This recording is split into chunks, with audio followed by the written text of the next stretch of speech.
Dunia usaha harus pandai membaca situasi. Langkah pemerintah yang memberi porsi besar pada pembangunan infrastruktur menjadi acuan PT Putra Raja Wali Kencana Tbk mengembangkan usaha. Perusahaan dengan kode saham PURA atau Pura itu, sebagian besar porsi bisnisnya di lini transportasi infrastruktur, sisanya di lini distribusi dan finish goods.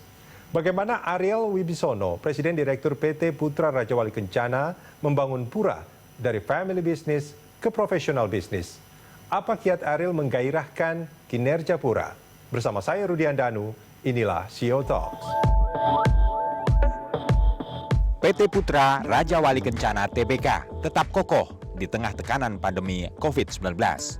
Meski terdampak, namun kinerja perusahaan dengan kode saham Pura di Bursa Efek Indonesia ini masih positif.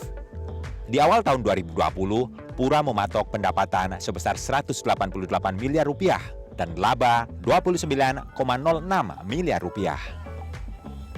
Namun angka ini sedikit dikoreksi setelah pandemi COVID-19 melanda Indonesia. Pendapatan diproyeksikan naik 10 hingga 15%.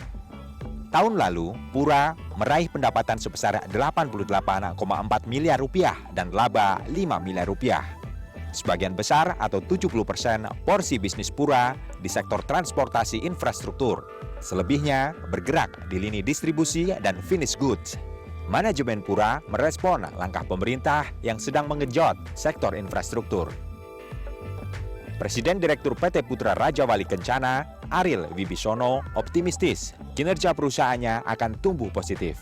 Kuncinya adalah manajemen, fokus pada lini usaha dan SDM yang andal. Apa kabar Pak Ariel Wibisono? Baik, apa kabar? Baik, terima kasih Pak sudah bergabung bersama kami di CEO Talks. Ini kalau kita bicara soal bisnis, banyak yang mengeluh karena keadaan ini bisnis jadi kurang jalan karena pandemi COVID-19. Bagaimana dengan Pura, Pak? Ya kalau kita lihat sekarang memang di masa pandemi sih saya rasa semua bisnis pasti terdampak. Cuma kan kita lihat ada yang dampaknya ringan, dampak berat dan sangat berat ya. Kebetulan kalau di Pura sendiri ini kita hanya terdampak yang tidak terlalu berat lah, ya kategori ringan lah. Oke. Tapi dampak sih pasti ada ya. Contohnya seperti apa Pak? Yang kategori ringan ini, yang bukan berat itu yang gimana? Jadi kebijakan-kebijakan pemerintah itu kan selama pandemi kan cukup beragam, baik dari pusat maupun daerah. Ya. Yang terdampak sih kalau kita kena PSBB ya. Tempo hari di Jawa Timur diperlakukan PSBB hampir 2 bulan, nah itu kita terdampak. Terus di DKI juga dilakukan PSBB, itu kita juga terdampak. Jadi dampak kita hanya saat kebijakan tentang PSBB itu aja sih.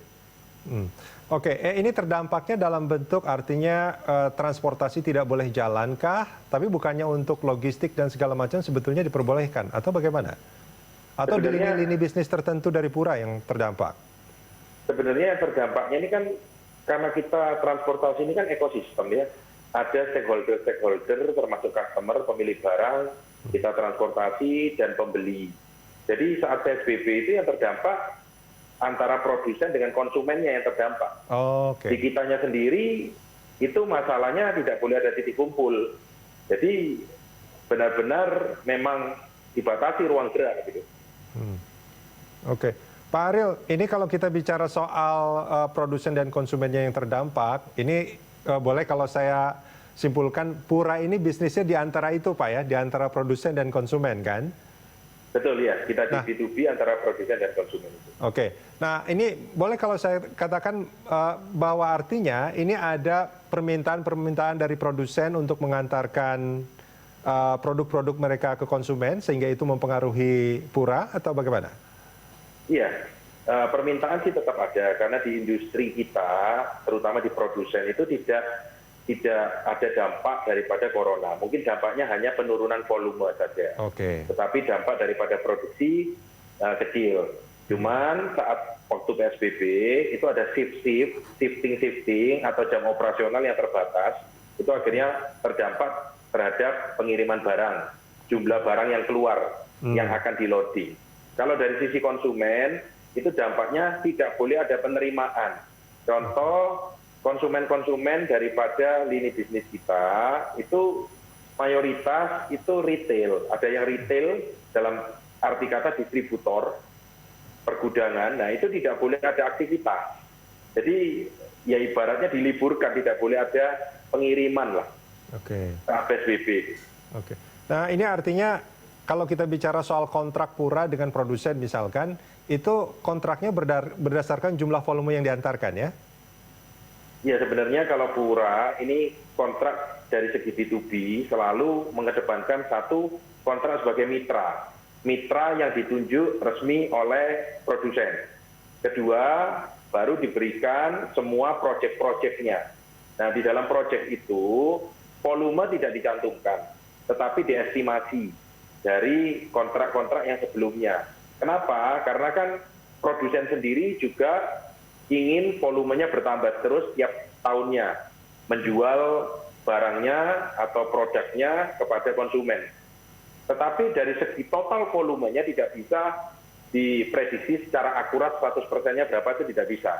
Tapi proyek-proyeknya, proyek mana aja itu sudah di-state di situ. Oke. Nah itu dalam estimasi itu kan dibuat sebelum ada pandemi COVID-19 kan Pak Riel ya? Iya betul. Nah itu ada pengurangan yang signifikan nggak dari volumenya sebetulnya, dari estimasi dengan realitanya? Iya, selama tahun 2020, selama pandemi, ya cukup banyak berkurang. Oke. Nah, bisa dikatakan hampir 30% ya. Oke. Nah dengan adanya perubahan yang signifikan itu, apakah dalam kontrak sebelumnya itu pada akhirnya ada semacam renegosiasi atau segala macam sehingga mempengaruhi pendapatan Pura juga? Sebenarnya kalau renegosiasi di dalam kontrak itu tidak ada. Karena kontrak itu kontrak penunjukan vendor secara resmi, kontrak proyek-proyek, trayek-trayek, dan jurusan-jurusan yang akan didapatkan di tahun 2020. Soal volume memang sifatnya fleksibilitas, sehingga Pura sendiri dengan produsen, kita tidak hanya satu produsen, kita cukup banyak produsen, kita selalu mengambil produsen-produsen 5 besar daripada lini bisnis itu sendiri. Misalnya di infrastruktur, kita selalu menggandeng produsen-produsen 5 terbaik, 5 terbesar.